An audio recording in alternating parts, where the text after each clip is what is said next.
guys.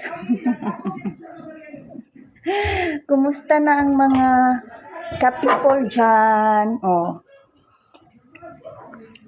Kanina ko pa to tinimpla guys. Naiwanan ko na guys. Kasi na-busy ako. Pumunta dun sa tindahan. Tapos may tumawag din dito banda. Ayun guys.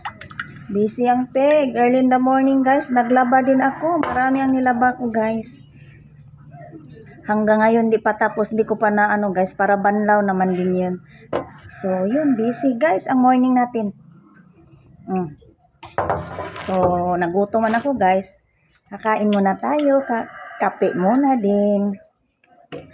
At kain tayo guys. Masarap naman din ito sa partner sa kape. Ang biko guys. So kayo dyan. Anong mga left nyo dyan sa Holy Week guys? So kung may mga biko din. Masarap din talaga no sa ano coffee in the morning.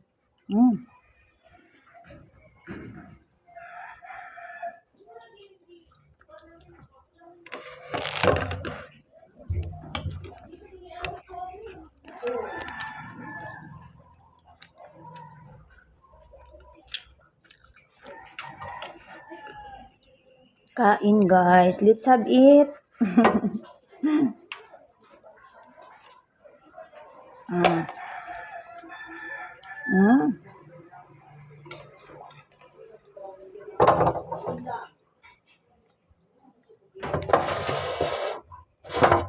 Super mainit pa naman talaga.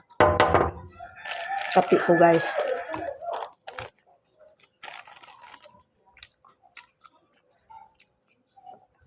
Sarap ng biko. Tama-tama lang ang tamis. So, I feel talaga busy today guys. Naglaba muna ako early in the morning kasi ang dami ko talagang labada. Tapos pagkatapos guys, nagbihis na ako daan guys kasi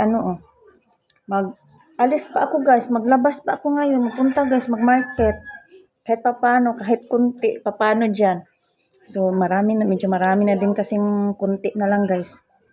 So, kailangan na din talagang need to go out. So, yun lang guys ang update natin. Coffee din kayo dyan.